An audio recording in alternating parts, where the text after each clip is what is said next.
Hey, Forrest here. Nothing like getting paid. And with ICCU's mobile app, I can deposit checks or accept Zelle payments so the money hits my account fast. I just wish there was an app for mowing the rest of these lawns. Right now, Lithia Ford of Boise is buying used vehicles. How much you want for the SUV? I don't know. Well, Lithia Ford will give you more than that. How much more? More than you think. I'm not thinking anything. I'm thinking you might get even more than that.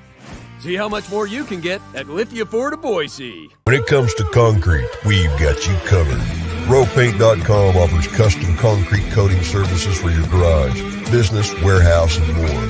And we do it in one day. We are your complete concrete coatings solution.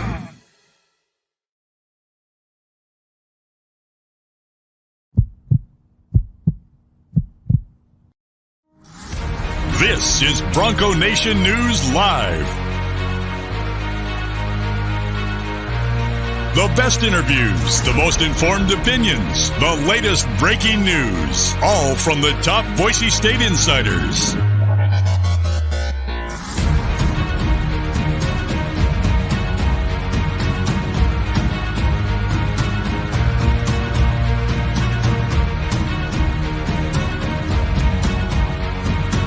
Now, here's BJ Rains with another edition of Bronco Nation News Live.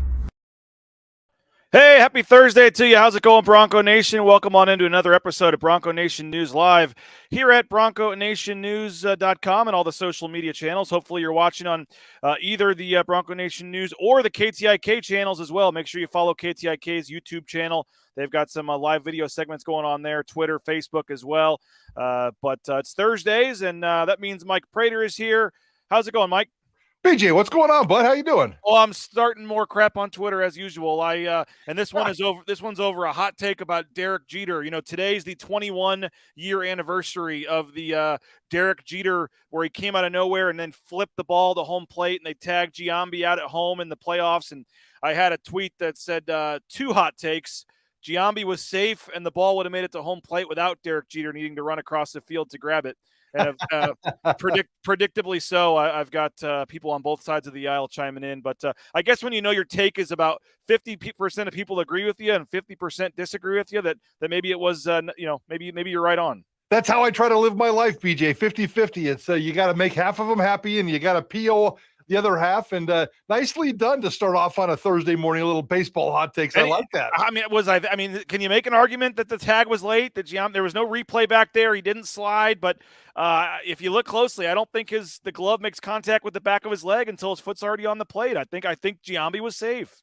I'm certainly no baseball expert. I do remember that play, one of the very, very big play. I'll have to go with you. I don't want to stir up anything this morning, so I'll have to go with you on this one, BJ. Your contract, you got to wait till 10 o'clock for that, I think. But we got it's one of those kind of weird Thursdays. We're in between things, Mike. We got a lot going on. Shawn Garus, the Boise State volleyball coach, is going to join us a little bit later. We're kind of going a tour around the other sports going on other than football. So we've had a good chance to catch up with Gordy Presnell, women's basketball, Jim Thomas, women's soccer. We talked women's golf yesterday with Kaylin Downs, and we'll talk to Leon Rice tomorrow, finish it up with some men's basketball. But we got volleyball coach Shawn Garus coming up later in the show. So hopefully that'll be a good one. Hopefully folks are excited about that. But as I said, it's kind of a weird Thursday, Mike, where we're in the bye week and there's no football stuff going on until Monday, but we're at the midway point and there's been a lot of things going on. And I'll tell you what, Mike, it's kind of given us a chance to kind of reset and look at things. And 6 games in, this is a 4-2 football team that's undefeated in Mountain West play. And I mean, as crazy as it sounds, I think it's got to be the favorite or right near the top of the list right now to win the Mountain West at this point. Yeah, we kind of came to that conclusion this week as well in terms of where Boise State sits, and they're in a really good position. And it's crazy how we got here. I mean, there were so many predictions and so many forecasts about what Boise State football is going to look like this year. We're 0 for everything, all the so-called experts, because nobody saw this coming. But Boise State, at the end of the day, is still very much within its goals, doing everything it needs to do. The San Jose State on the other side's a little squirrely. If you had to play it right now, if I had to do like a power poll or a ranking, I would probably put San Jose State number 1, Boise State number 2. If that holds up, I can't wait to see that Mountain West championship game, BJ. What do we make of San Jose? I mean, I think they had their good year or two, and then they kind of took a step back. And I think I wasn't expecting them to be near the top this year. And I know, I mean, are they? Is it the product of their schedule? Have they? I don't know how many. If you've, not to put you on the spot, not sure if you've sat down and watched every second of San Jose State, but at least on first thought, they're not a team that would scare me from the other side. No, but they're getting better, and they are better than we expected. We did have the play-by-play announcer on earlier this week, and as we were kind of doing a little tour of the Mountain West and talking about San Jose State and how they're getting amazing quarterback play from Shawn Garus. If the season ended today, Shawn Garus, I think, would be the Mountain West Offensive Player of the Year. That defense is absolutely spectacular. They've only given up 9 touchdowns in the first, 5 or 6 games this year. They're the scoring defense leader in the Mountain West Conference. They got a couple of good running backs. They got a couple of good wide receivers. And then Brent Brennan, I mean, come on. He's done a heck of a job there. He's stuck around. He's been available. He's committed himself to that program. San Jose State is never going to be good every single year, but if he can do it in cycles and stick around for a couple of cycles, Brent Brennan's really got it going on right now. So let's see what happens at Fresno State this weekend. That's the big matchup for San Jose State. They've got to win that one. If they win that one, San Jose State's clearly the best team in this conference right now. Yeah, Josh says the San Jose quarterback looks legit. Keaton says that quarterback from Hawaii has always been good. Don't they have a good D-line as well? So, I just in the preseason, I don't remember where they were picked, but it wasn't any higher than at least third, right? I mean, you had and UNLV, I guess, has done some things as well. They got brought back to earth a little bit last week, but interesting what's going on over on the West. But I guess my point is, Mike, as bad as it's been, and now with Air Force losing to Utah State, I mean, Boise State can go lose to Air Force next week and win their final 4 games in league play, and they're controlling their own destiny into the title game. And if they beat Air Force, then they're going to have at least one of the other 4 they could slip up in, potentially 2. Boise State's sitting in a crazy as it sounds, sitting in a pretty good spot right now. I would 100% agree with that. Air Force game's obviously very pesky, but there is that insurance policy built in there. That stupid Wyoming game in November in Laramie is always lurking. Yep. And Wyoming is off to a 2-1 start in the Mountain West. I don't want to sit here and say they're good. I'll go out on a limb and say San Jose State's good. I'm not sure I'm ready to say that about Wyoming, but they are 2-1. They're hanging in there. Any game in November in Laramie is going to be pesky. Craig Bull's going to muck it up and make it stupid and make it a 21-18 type of football game. And who knows what's going to happen in the last couple of minutes. So that game lurks. That game scares me just a little bit. But obviously the Boise State Air Force game next week is the big one. It's nice to have the cushion. Yeah, and maybe Utah State with this backup quarterback improves a little. Maybe you would have rather played them earlier in the year, but that game's at home. You feel okay about that. And then you have Colorado State and Nevada. Neither one of those teams appears to scare you. And then you mentioned Wyoming, and that's it in terms of what's left in conference play. So, I agree with you. And that Wyoming one was one that I had kind of thought of as well as maybe being the potential trap game. We know what happened with the butt safety or whatever it was up there. Yeah. The guy was doing the safety dance, when Boise State was rolling to a potential undefeated season that year and lost that one. So, yeah, I guess you never know with late November with the weather and stuff as well, what it could be like up there. But, it was bad as it was, Mike, 2-2, and people wanting to fire Andy Avalos and end the program after, the loss to UTEP. Whether they lose one more game or not, if this team, and even if they lose to BYU, if this team goes 8-4, but then wins the Mountain West Championship game to go to 9-4, is that a successful season all of a sudden? Heck yeah. If you get to the Mountain West title game, I don't care what your record is. That's, if you lucked into it, backdoored into it, dominated your way into it, it doesn't matter. That's the ultimate goal, is to get to that game, win that championship, win a bowl game. That's what's written on their, in their team room. That's one of their goals. Do it with class and dignity, blah, blah, blah, blah, blah. So absolutely that would be successful. 9 losses in 2 seasons, never going to keep people around here comfortable. That's always going to keep people on their edge if they do indeed end up with 4. But I have no idea what's going to happen with this football team in the second half. That first half was so squirrely.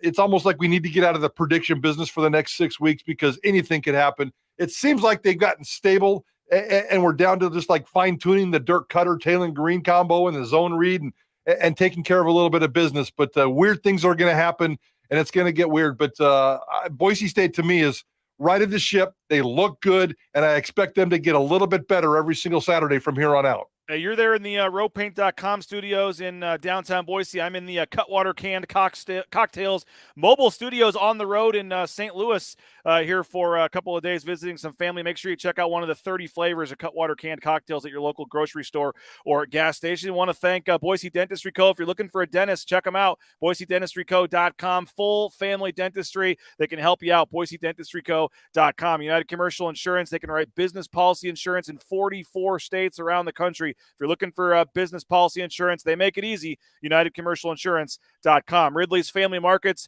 13 Idaho locations across the state. That CUNA location, frequent and often. They got the at-home shopping, the Skip app, the home delivery. They'll take care of you at Ridley's Family Markets. And, of course, Matt Bauscher, Bauscher Real Estate, the #1 ranked realtor in the Treasure Valley. Check them out. No home is too big or too small for Matt Bauscher, BauscherRealEstate.com. And we do have the Matt Bauscher Show starting up here in a couple of weeks as basketball season gets going. So looking forward to that. But, Mike, you mentioned kind of the Broncos riding the ship and kind of, settling down and you kind of know what you're going to expect now a little bit. And a big reason for that is the emergence of Ashton Jeanty here. And this is a guy that I think we thought was going to be good. We heard the hype. He came in early and we thought he was going to play, but to be a guy that's doing what he's doing right now, already rushing for, 100 yards in a game, by the midway point of the season, teaming with George Helani and now Talon Green to kind of, form this three-headed monster. I know you guys had Ashton Jeanty's high school coach on Idaho Sports Talk earlier this week, 3 to 6, and that interview is available, KTIK.com, or if people have the app and want to go back and listen to it. But what did you take away from what his high school coach had to say, and how impressive has Jeanty been for you through 6 games? Well, on the field, he's been absolutely impressive, but I don't think we're surprised by that. The second we laid our eyes on Ashton Jeanty, the expectations skyrocketed because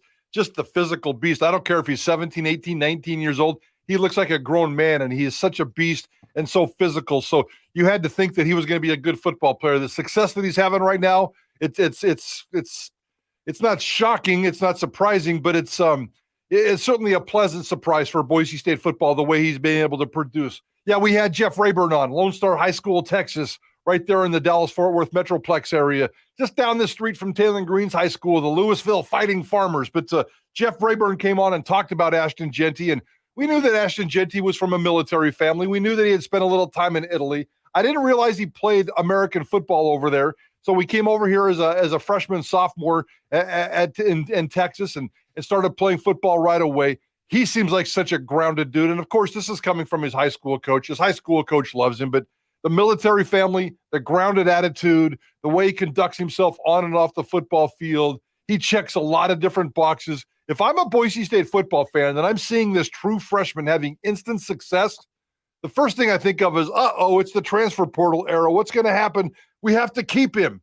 He seems like the kind of guy that you could not have to worry about that kind of stuff, that he's here for the long haul, that he's loyal, that he's committed, and he's doing all the right things for all the right reasons. That's the message we got from the high school football coach. Again, anything could happen, but right now, Ashton Jeanty is checking all the boxes. Do you think the offensive line is improving, or is this new rushing attack just making them look better? I always thought the offensive line was pretty good at run blocking. From day one, they weren't perfect, and they're getting better. But run blocking, I never really thought that there were some issues. I thought that there were some issues with George Helani early on, missing some holes here and there. And I'm not saying the offensive line was perfect by any means, but run blocking, they've always been okay. Pass blocking, they've been a disaster. Now pass blocking, they might be okay. And I think as run blockers, the last couple of games, they've been spectacular. Whether it's the scheme, and you can see Dirk Cutter kind of mixing some things around and doing some things with this offensive line.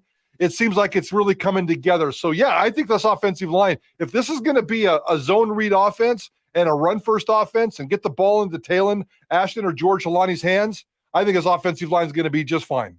We're setting a record for San Jose State comments, maybe even on a San Jose State, podcast or something here. San Jose State, come on, man. Jesse says he thinks San Jose State's going to slip against Nevada. Nevada? No. Can't underestimate the Air Force passing attack. It's sneaky. Jordan says San Jose was tough to get through that first Fiesta Bowl year, hoping we get a rematch on the blue. He says only sneaky because this is for Air Force, only pass 10 times a game, maybe 12 or 14 at most against us.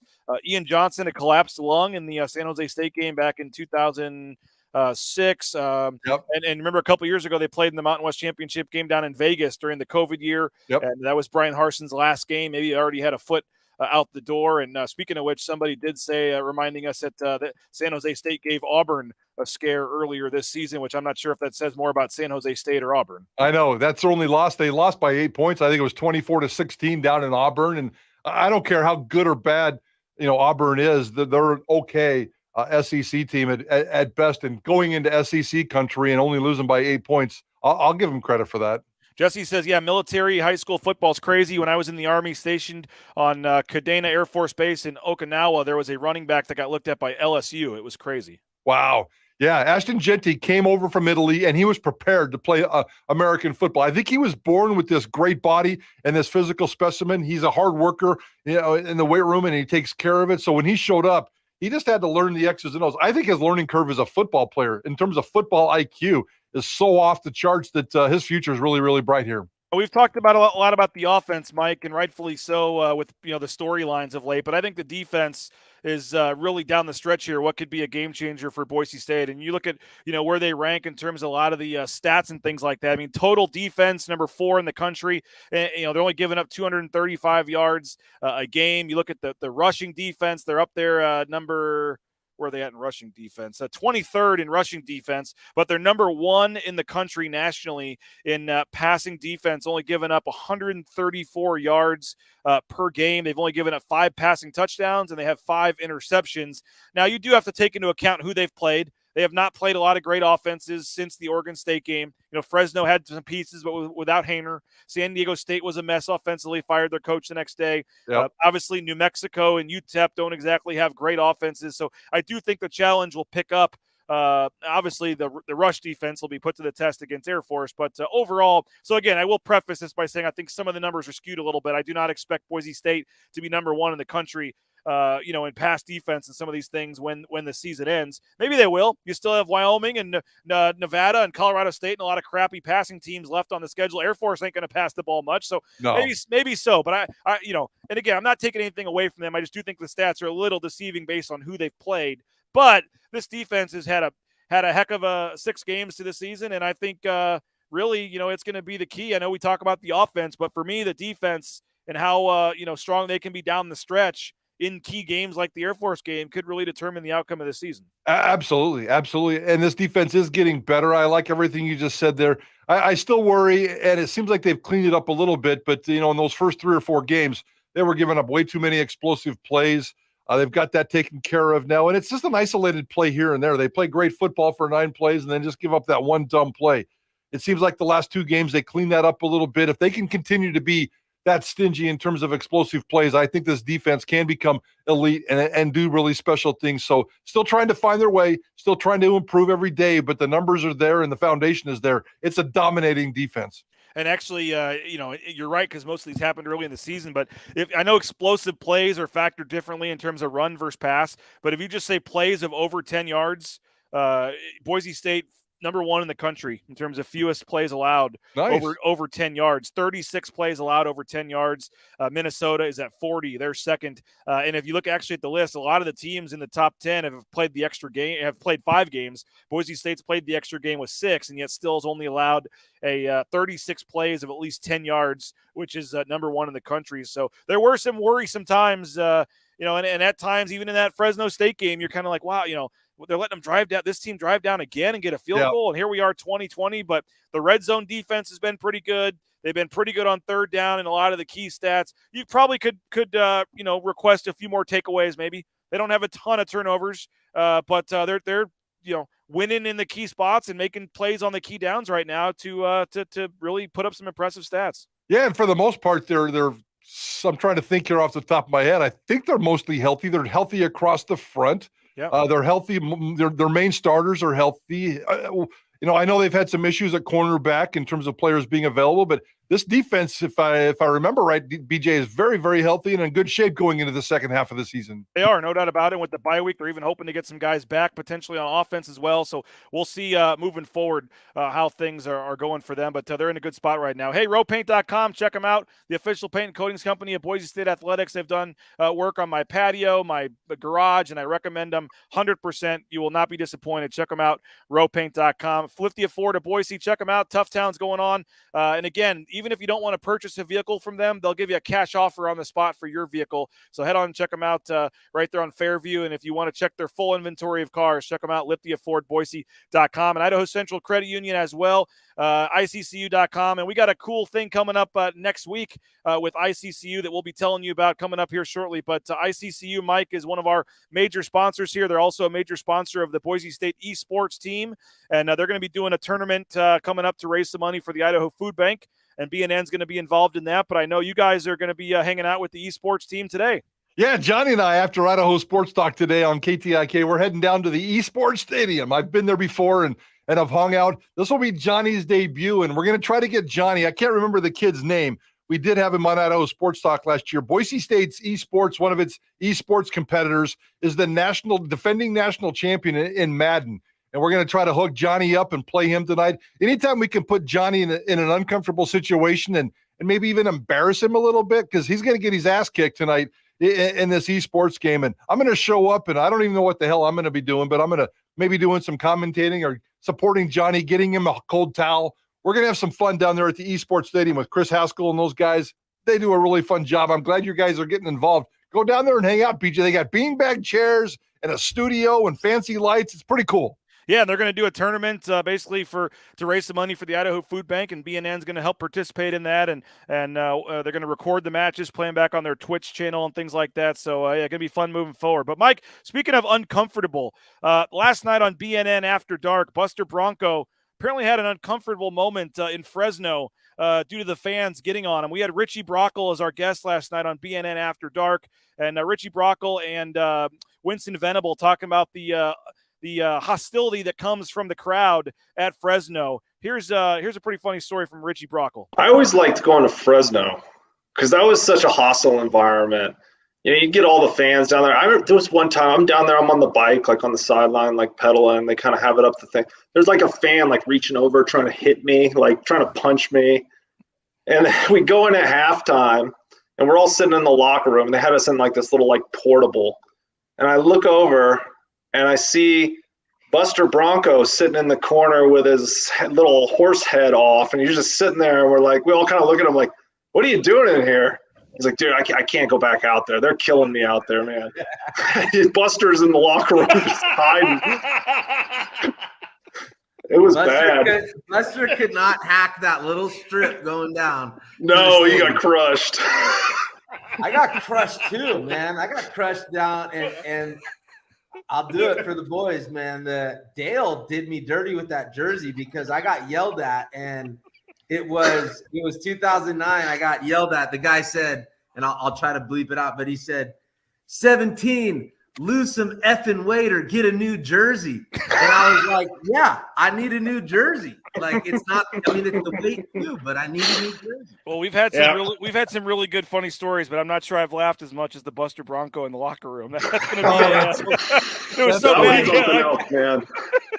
I can't take it, guys. I can't go out there, man. I get he's just hiding in there. And we were all just like, God, like, what are you doing? Like, and then he just like gave up. Like, he's like, I had enough, you know. And we all just kind of, it was so bad, Buster Bronco couldn't even take it. I just picture Buster Bronco in the locker room going, don't make me go back out there. Guys, don't make me go back out there. I keep thinking of that. I think it's a shameless plug here, that Coors Light commercial where the mascot after the game is sitting on the couch in the locker room. He's all sweaty and tired and drained, and the opposing mascot comes in looking for a little reprieve, a little beer as well. So I can see Buster in the corner just physically, emotionally abused and beat up and saying, I quit, I'm done. These players come in there, they're all like taking their pads off, and they're all like having their halftime speech, and they look over, and there's Buster Bronco headless sitting over there crying in the corner because he's scared to go back out there. That's hilarious. Good stuff. And those are the kind of stories you can hear on BNN After Dark. Shameless plug. Subscribe now, and you can watch all the BNN After Dark episodes. Had a great one last night with Richie Brockle and some of the stories he told about his time. And So you can go to BroncoNationNews.com and subscribe. We'd love to have you jump on there and become a subscriber, and you can have full access to Jerron Johnson and all the previous episodes as well, which are on the website. If you are a subscriber and you didn't get the email for some reason, the link, which a couple of you have reached out, you can go to go to the website, go to the live videos tab, scroll down and click BNN After Dark. And we have a special page now on the website for all of those.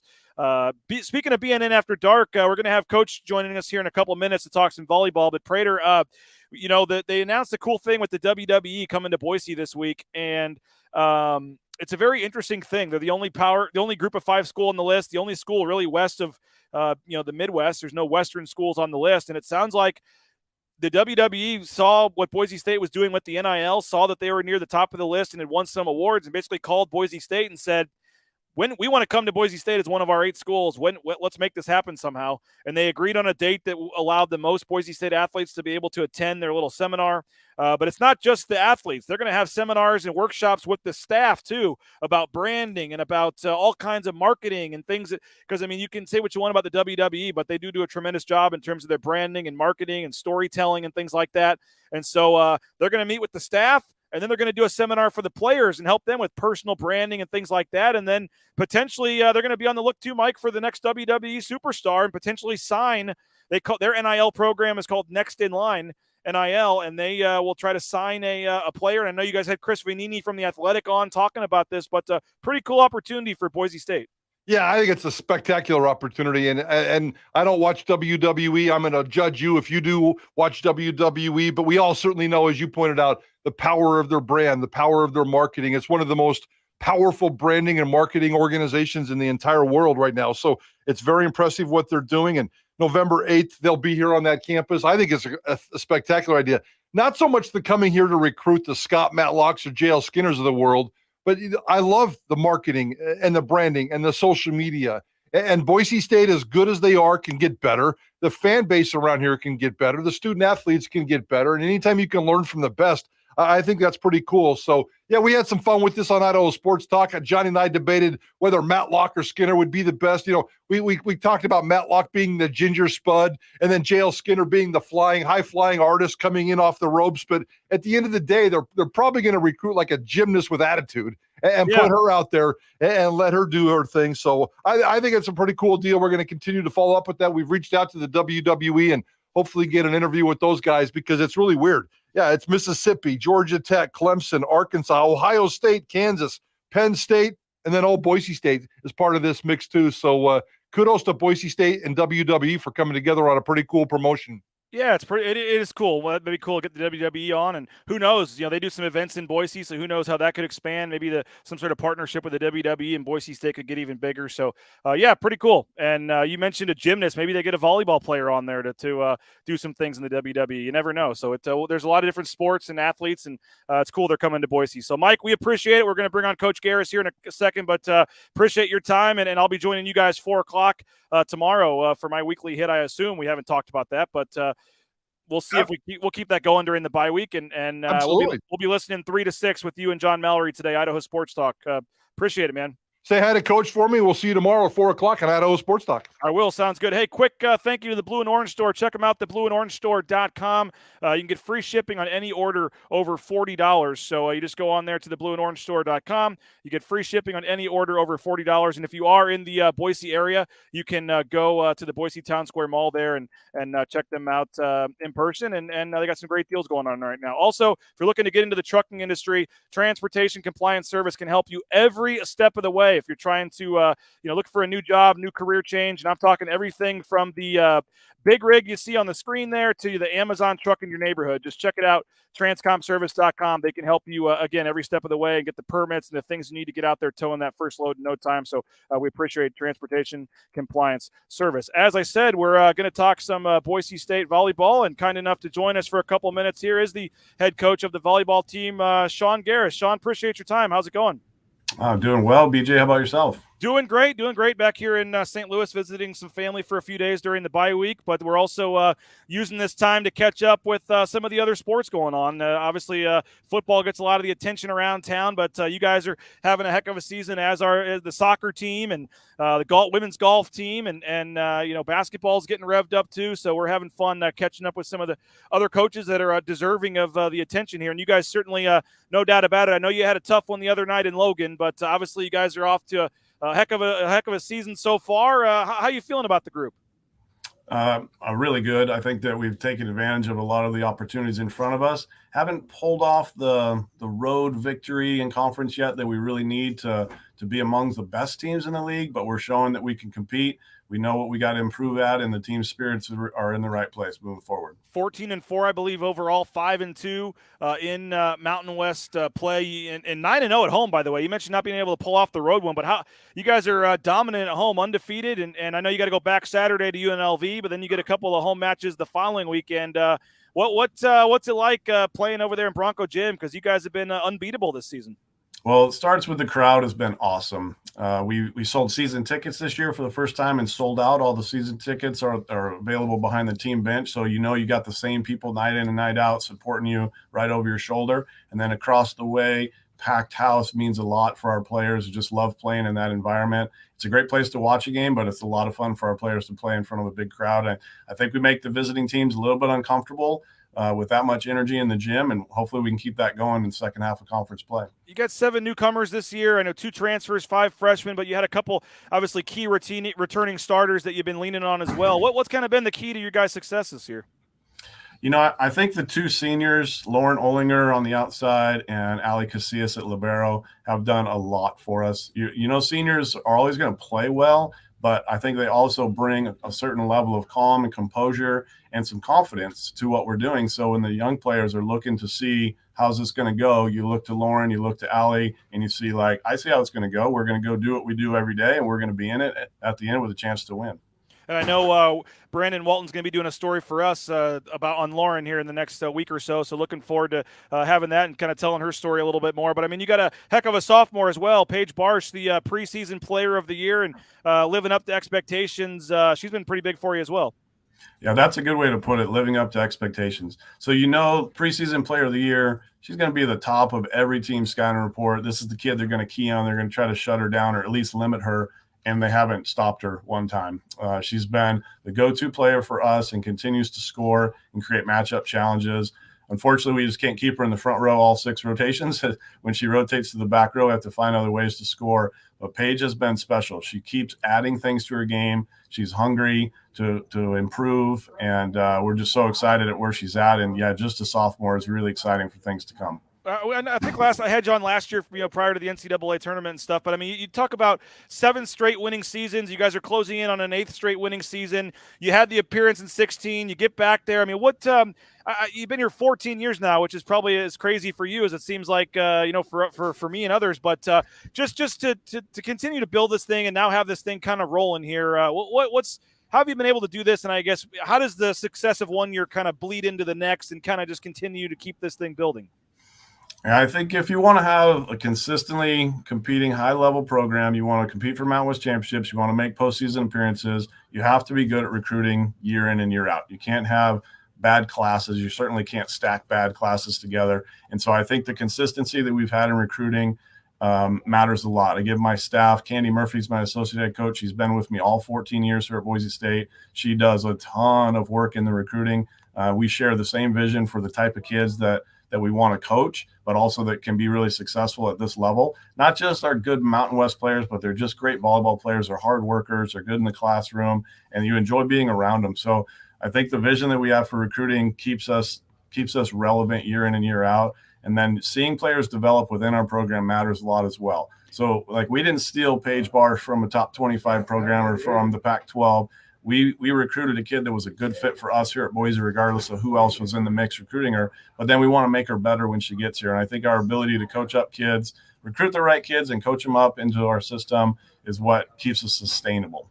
How's the NIL business impacting and the transfer portal and that combination, I guess, impacting women's volleyball? I know on the surface, the football and men's basketball, probably those guys, you get a lot more of the advertisements and commercials and things like that. But is there a market for volleyball? And I know, like in football or basketball, when a school like Boise State, a player has a big year, all of a sudden it's like, oh, better make sure we get them some more NIL money so they don't transfer somewhere else. I mean, do you have any of those worries or issues on the volleyball side?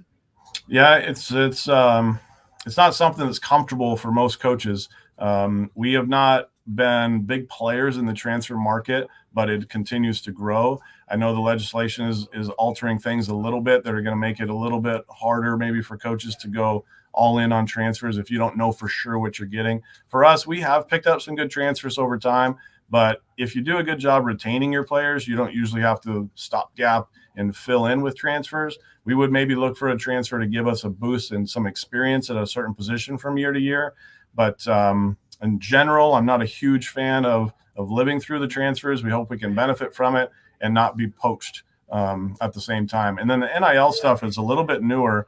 I would say I really like what our athletics department is doing in terms of NIL. I work closely with Mike Walsh when opportunities do come along, or when he thinks there could be something that's right for a volleyball player that's maybe getting it done on the court and in the classroom. And so I like where it kind of starts with that. But we have not used NIL in the recruiting game a whole lot. We talk about what's possible, and I think in a market like we have here in Boise and being a winning program here at Boise State, I think there's opportunities for our athletes to benefit from some NIL. I'm excited about how our department's handling it and where we can go in the future. It hasn't been a big impact for us just yet. But that one-time transfer rule, that was not always in effect for – I know it started in football and basketball, but you guys have had that for a while, right?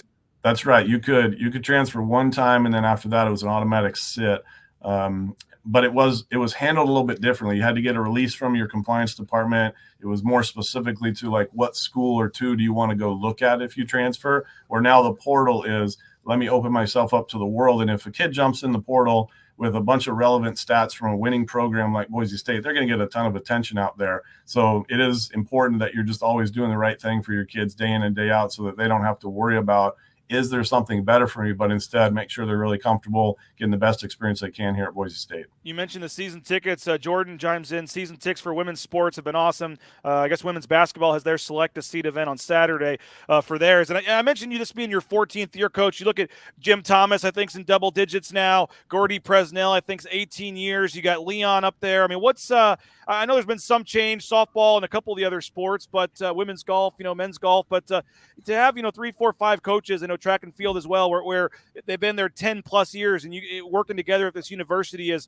ADs come and go and things. But what's it been like for you and some of these other coaches you've gotten to know here for the last decade plus? Yeah, so Gordy Presnell's our veteran. He's been here as a head coach the longest. Tina, the gymnastics coach, also been here a long time, but it was a split assistant and then a head coach. And so I lean on a lot of those veteran coaches to see what's working for them and what isn't working and how can we do better within our staff. So I really like the rapport that we have with a lot of the coaches. We interact with each other. Sometimes it's, pop into the office and chat about something. Sometimes it's just run into them in the hallway. Jim Thomas and I were talking in the hallway yesterday. It was my birthday. And I said, we stopped talking about birthdays when you reach my age. And so he just congratulated me for reaching the milestone of my birthday. And so, sometimes it's just like knowing that you have a lot of coaches that are pulling the same direction, that are trying to accomplish the same things. We get together, whether it's like, staff meeting or just impromptu, and we're just here to make each other better. So it's a really good environment to coach in. You're around a lot of people that are having a lot of success. I'm so fortunate. My job is to be around high achieving student athletes all the time, but also to be around high achieving coaches is a great thing. Well, happy belated birthday, Coach. We should have tried to get you on yesterday. That would have been quite the present for you to make a live. I would have been half asleep. We didn't get home until 3 a.m. from Utah State the night before. Well, final thing, I guess 2 quick ones for you left. But I mentioned the future of this program moving forward, and you mentioned kind of the vision and what Jeremiah Dickey's trying to do here. And we all saw the pretty pictures of the Olympics Village or the master plan. And I know there's a lot of money that has to be raised before that becomes reality. But in terms of what that could do for the volleyball program and some of the things, either the drawings you've seen, or if you have more information than what's even become public, what could the improvements to the volleyball program and that new potential arena and things like that do for you guys? I think that stuff's really important. What Jeremiah and his staff have been doing in creating a vision is really exciting. I like that. And we may not be here right now, and I'm not sure if it's going to be here next year or the year after that, but that there's a plan, that there's a vision is really important, because that's a lot of time what you're selling to recruits. And so you want to be able to walk a recruit around campus and let them see all the ways that they're going to achieve all they can as a college student athlete here. So whether that's the locker room space, the team room, the training areas, the weight room, all that stuff matters, because that's where the athletes are going to spend most of their time. The fans watch them compete on game day, but the girls are working hard 6 days a week and in all those behind the scenes facilities. And those are the things that are important when you're showing recruits. So I think the vision that Jeremiah has is important for our athletic department. I know we'll get there with the donor relations, the cultivating that he's doing. There's a master plan in there, and everybody's on board and excited with that upside that we have. Well, you mentioned getting back early in the morning. Yesterday, you got to turn around and fly down to Las Vegas tomorrow to play UNLV on Saturday. And then I mentioned the 2 home games next week. But I guess final thing, what is kind of the immediate outlook here moving forward, and what you guys need to do here to continue this thing going in the right direction? Yeah, my mind is on practice today, because we did have a tough match down at Utah State. It was the best single set comeback that I've seen from this group. In the 4th set, we were down pretty much the whole way, caught them at 24 and ended up winning that game in overtime to force it to a 5th set. Unfortunately, couldn't pull out the win, but I really feel like they did a great thing in mounting that comeback. It was as good a team defense as I've seen from us, and playing in that environment. They had a sold out crowd. The student section was in their ears, and we still found a way to play great volleyball down the stretch and push it to a 5th set. So I want to see the morale back in the gym today. I think we have to make sure that we've recovered from that tough loss so that we can focus on UNLV. So next day is always the most important day. And for us, the practice today, just the little things, let's make sure the body language is right. We're not still dwelling on the loss, but instead we're excited for the next opportunity. UNLV is really good, and it's going to be a tough test. So hopefully we're mentally ready. Starts with practice today. Well, we appreciate your time, Coach. Best of luck here moving forward, and hopefully if things keep going well, we can get you on again in a couple weeks here and hopefully be talking about that 3rd NCAA appearance for this program. Well, appreciate it, BJ. Appreciate the coverage, and thanks for the opportunity to come on and chat. Yep, thanks, Shawn. Take care. There he is, Shawn Garus, the coach of the volleyball team. Hey, check out Timberstone Golf Course, playtimberstone.com. It's a great spot there. You can check them out, and it's a perfect time nowadays with the weather starting to cool down to play some golf, and head out there, playtimberstone.com. And was out there last week with Kelly Christensen and Tad Holloway and the whole crew out there. So continued thanks to them for being a sponsor of Bronco Nation News. Make sure you check them out at bronconationnews.com, and there's a link there, and then you can go to playtimberstone.com as well. Hey, if you're looking for a pizza, West Side Pizza, BNN25 is that promo code. BNN25 is the promo code, and you can get a pizza 25% off at West Side Pizza. Your entire order, in fact, is 25% off. So just go to westsidepizza.com. If you do the carry-out special, you can get a large one-topping pizza with a discount for $7.50. You can get 3 pizzas, feed your family for $24 or whatever it is. So check them out, westsidepizza.com. And again, BNN25 is that promo code. And if you're on Overland there, kind of by that Walmart on Overland by the Flying Y, they're right there. So it's a perfect spot, and we appreciate West Side Pizza for their support of Bronco Nation News. Rudy's saying, ask him for the BJ Raines suite when you're in Vegas. I don't get a suite. Don't get a suite. We have a good relationship with Circa. We'll be down there for the Mountain West basketball tournament again, staying there for the UNLV game in January. But there is no private suite. They don't put me up in the penthouse or anything like that. But do love Vegas, do love Circa Sports. So we'll be heading down there soon. But again, good luck to Shawn Garus and the volleyball team. We appreciate them for joining us. Jordan is hitting up Timberstone next week. First round of golf since high school, hoping for some nice BNN bounces. Yeah, you could probably find some of my balls over in the rough. Just look for the BNN logo right on the line where it's out of bounds. Probably even go out of bounds a little bit. You might find some old balls there, Jordan, if you're looking for some that I've hit there the last week when I was there and in the past. But yeah, appreciate it, Jordan. Head on out there. That'll be a fun time. And anytime any of you go out to Timberstone or go to any of our sponsors, really, please tell them you heard the advertising on Bronco Nation News. We're getting ready to renew for year 2 here with all the advertisers. So we would love for them to hear positive feedback that their advertising is working, or that you're hearing about it on Bronco Nation News. So if you ever get a chance at any of our great sponsors, to let them know that you appreciate them advertising with Bronco Nation News to make these free social media shows possible, we would really appreciate that. So thanks to everybody for checking out today's episode. Thanks to Mike Prater. Thanks to Shawn Garus. Thanks to Doug Link for helping us set it up. And we're going to end this week with a bang. Leon Rice, the head coach of the Boise State men's basketball team, is going to join Jay Tust and I live tomorrow on the show. So you don't want to miss tomorrow's show. Jay Tust, Leon Rice, and myself. We'll take your questions, we'll take your comments, and we'll talk Boise State men's basketball as we free up, finish up the week. Rudy says Jordan at Westside Pizza is a great guy. Yes, he is. Awesome guy. Appreciate him and his staff there for what they're doing for Bronco Nation News. So make sure you check out Westside Pizza the next time you're looking for some evening pizza. And again, tomorrow, Leon Rice and Jay Tuss. So don't miss as we end our week in style on BroncoNationNews.com. If any other news breaks or things happen, we'll have it for you. If not, we'll talk to you 9 a.m. tomorrow. Hope you're having a good day. Hopefully you're having a good bye week. And we'll talk to you tomorrow morning. Go subscribe if you can. $70 for a full year. You get a $25 gift card to the Blue and Orange store, and you get access to all the BNN After Dark shows as well as the other exclusive content on the website. So have a great day. We'll talk to you tomorrow, 9 a.m. Bronco Nation News, BroncoNationNews.com.